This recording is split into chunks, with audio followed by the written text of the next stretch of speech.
It is about 2 p.m. here on Thursday, the 29th of January. Just a couple days left in January, and then we'll be in February. And historically, February's been a cold month, pretty much like January. There's always a surprise storm somewhere. So, December's kind of a warm month. January, you have a cold, week or two. And then in February, it gets cold too. And I have plenty of hay left. I'll just kind of show you the pasture here. A lot of the snow, the ice is gone. I rolled out 2 bales of hay, one for the cattle there, and I put them in a row. I'm going to give them some of this protein supplement, which apparently they're running out of cottonseed meal, so they're having to use a soybean something or other to supplement the feed. So we need to get America's cotton industry back online. There's things downstream from cotton, not just the jobs it generates, but the agricultural byproducts that are critical elements for our operation, and thousands of operations like us here in the South. We rely on the cottonseed meal to supplement our animals. So anyway, there's other things too that the cotton industry brings us, and I can't imagine that it's cheaper to grow cotton anywhere in the world with the mechanization and the industrialization of our modern farms. I just can't imagine that it's actually cheaper. I just think a lot of countries are trying to destroy our agricultural sector by selling their cotton products for cheaper than what it costs, subsidizing it. Which, economically, we reap benefits from them basically paying us to buy their cotton, but there's long-term consequences too. When those generational farms disappear and people forget how to farm cotton, that's going to be a big issue. I didn't mean to talk about that. That's not what I was meant to talk about, but it is kind of an important topic. One of the reasons why I'm out here, I don't know how to do cattle. I started doing this in 2021, so this is my 5th year, I guess. 6th year, because 2020 would be my 1st year. So I've been doing it for about 5 years now. But my ancestors, my grandpa raised sheep in Wyoming. He'd always buy a steer every year and slaughter it, and then that was their beef supply for the year. And that's the way I think we should be living. Is we should know where our food's coming from. We don't just run to Walmart to get food, but we should be storing our own meats and our own products. So when these storms come and we can't get to the grocery store, we still have food in our pantry, food in our freezers. Get generators and stuff like that. I just can't imagine living in a house that doesn't have a generator nowadays. Electricity is so important for so many things. Anyway, so I got the sheep together. I noticed a lot of sheep have problems with their hooves. Some of them are doing this one right here.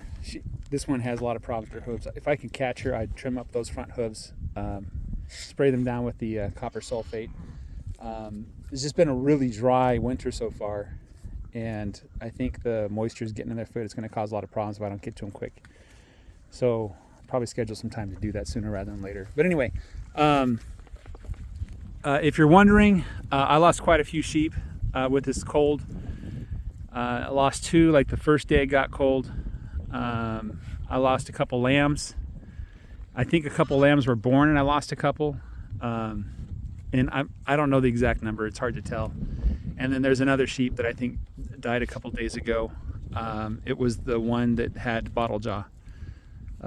This was recovering, so she wasn't healthy to begin with. It turns out she was number 4, so she was probably born back in 23 or something like that, but she never really was healthy. So I'm just chalking it up to the reason why my sheep aren't doing great is because, well, it's rough.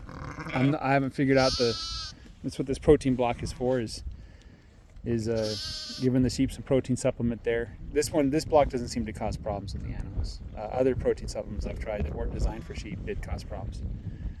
So I'm going to feed this 1 every 2 days for them. They got plenty of hay, and not much else to mention really. The cattle are doing just fine. They just trucked right through the cold like it was nothing. Their one big complaint was there was a point where there wasn't water that they could find, so they're wandering the field looking for water, and I cut a hole in the pond, and the pond was not full, so it's just like a big mud puddle. So I don't think that was the best water for them to drink, but they're probably fine. when I finally got fresh water set up for them, they basically ran towards and started drinking that water. Look at that lamb sucking on the mom there. My goal with the sheep now is to have them born in June, mid-June.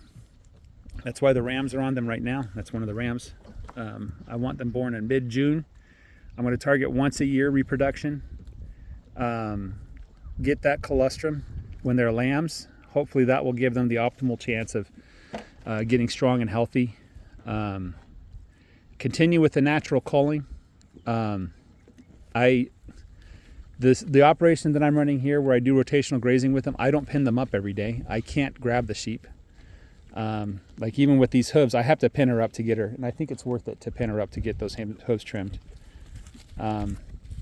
Causes a lot of stress every time you pin them up. You know, stress is not good for sheep. I want them to be as relaxed as possible.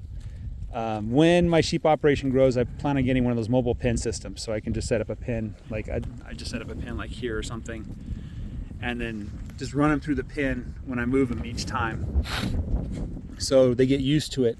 And then when I'm running them through the pin, if there's something I see, I can stop and look at her. You know, at least document that she's having problems, you know, and she needs to be cold. You know, and so that's kind of what I think I want to do is down the road, but those things are not cheap, and I don't really have cash lying around. Any cash I do have goes to paying back all the debt for starting this restaurant and stuff. So once that's all paid off, then we'll see where I'm at. But anyway, yeah, right now it's about 50 degrees. It's nice and warm. The wind's blowing from the south. So hopefully animals will finally get some rest after this long cold blast. Get some clean water in their body. Oh, what I did with the water is I went over the net and I used a pigtail post to hold the hose up. That seems to be the best solution, is to hold that hose in the air. Last time I set it up, the animals were rubbing against the pigtail post, and I'm like, no, we can't do that. So if you're looking, you're probably seeing a lot of new young lambs. Yeah, there's quite a few young lambs. I think there was a sheep when I was moving them that was about ready to give birth. There may be a couple showing up tonight or tomorrow, so I won't know until tomorrow. So that's what I got for you guys. Have a great day. Take care and bye-bye.